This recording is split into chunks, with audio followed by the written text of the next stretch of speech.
بص يا صديقي، انا جاي النهارده هقول لك انت هتعمل تصميمات زي ده وده وده بكليكه واحده بس. والاهم من كل ده ان كل العربيات اللي انت شايفها دي عربيات حقيقيه بكل تفاصيلها، مش عربيات من وحي الخيال ولا بالاي اي.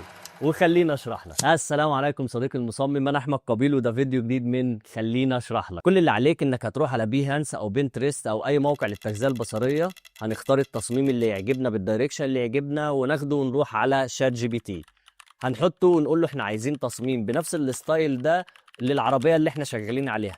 انا هنا مثلا هستخدم بي ام دبليو ام 3 2025.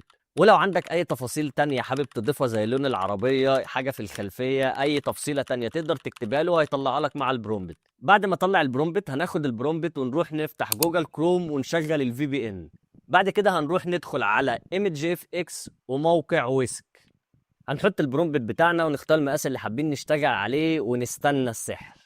وزي ما انت شايف يا صديقي المصمم، طلعنا تصميم احترافي بضغطة زرار.